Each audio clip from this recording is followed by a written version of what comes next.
Hi all, welcome back to your channel. So this video was taken on the evening of when the latest section of truss got put on the south stand.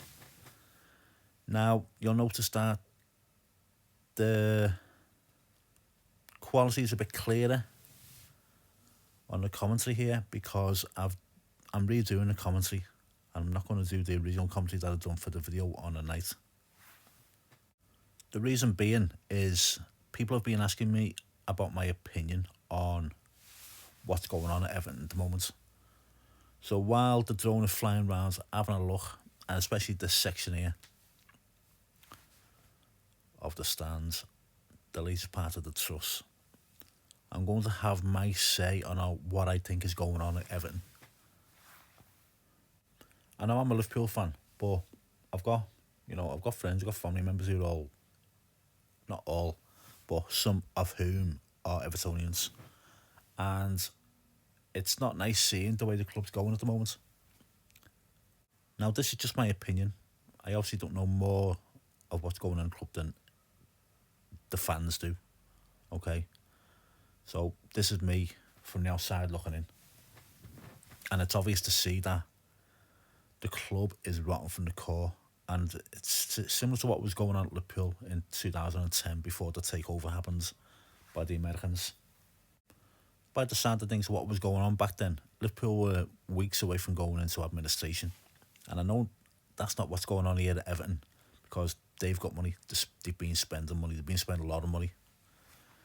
It's the fact that it's a similar situation to the fans aren't happy with how the club's being run, whether it be financially or otherwise.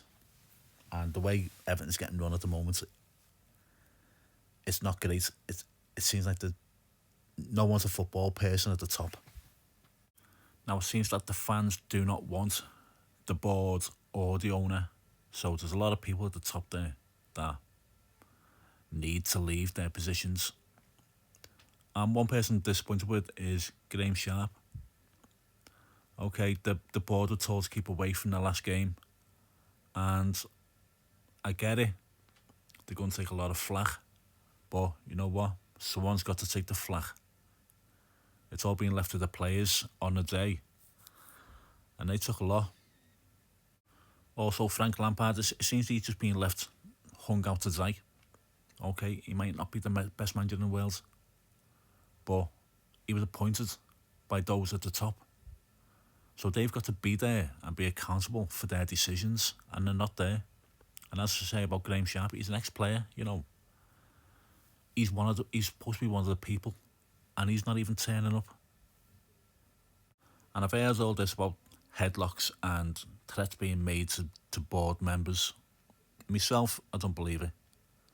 Unless there's clear evidence, there's cameras all around that ground.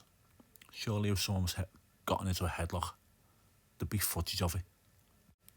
And I just keep saying, I'm a Liverpool fan, but one thing I don't like about the way football is at the moment is the massive disconnect between the fans and the players. You can't get near the players. There should be, some way of the fans connecting with the players. And I don't mean just Liverpool and Everton. I mean every team in the Premier League or in the top leagues in Europe. There should be a way of the fans,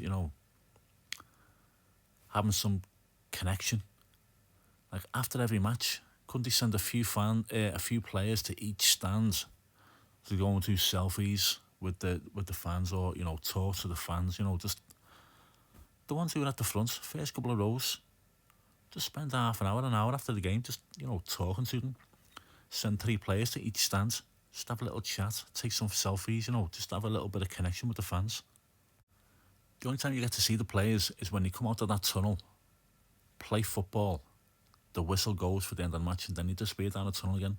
Even when they turn up on a coach, they turn up in blacked out windows, so the fans can't even see into the coach. The fans, at most grounds, stand around waiting for the coach to turn up. Okay, there might only be a few fans unless it's there's something special going on.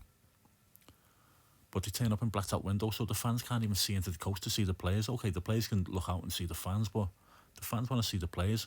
They're just protected the whole way from travelling to the ground till they get into the ground, and the fans don't get to see the players. Now, I've heard stories about Dixie Dean getting the bus with the fans to the ground and then him playing his games, you know what I mean? And he's one of the biggest, if not the biggest, and best striker in the world at the time. And he was getting on the bus with the fans to the ground. Now, whether you agree with this or not, I think if teams are underperforming, the players are underperforming for any team, they should be made to get public transport from their house to the ground. No taxis, either bus or train to the ground with the fans. Let them players listen to the fans' concern. I think that would help the players. You might think it's a bad idea, you might think it's a good idea. Myself personally, I think the players need to hear the fans and be in with the fans.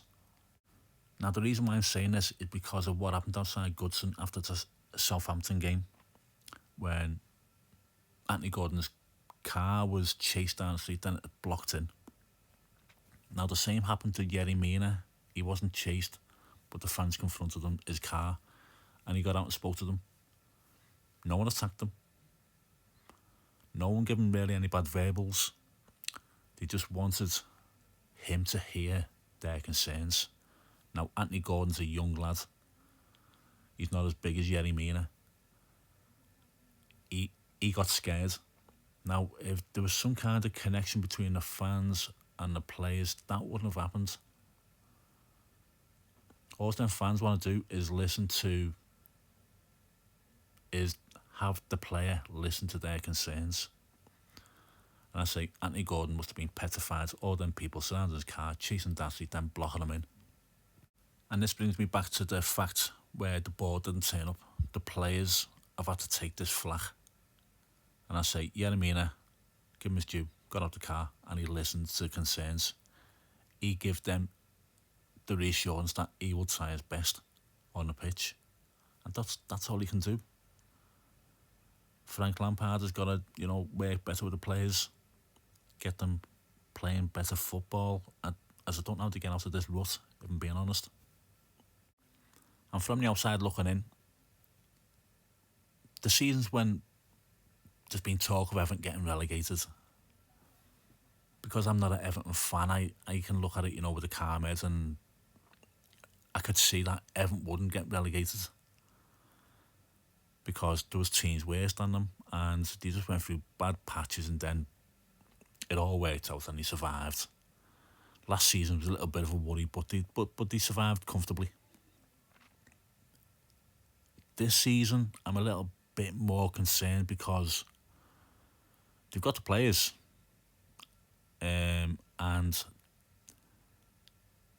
they can't get themselves out of it because there's worse teams than Everton. It's just the mentality that they're going through at the moment. And another thing that's going to make me very unpopular is inside the ground, it seems toxic. It seems like, the players are scared to make a mistake because the fans are going to get on the back. If they make a mistake, get behind your team, support them, Don't keep getting on the backs because it's going to make them make more mistakes, and then mistakes lead to goals. I'm going to leave this here now. Thanks for listening to me. Thanks for watching my videos, and hopefully there can be more positive news to, talk about in the future. Look after yourselves and stay safe.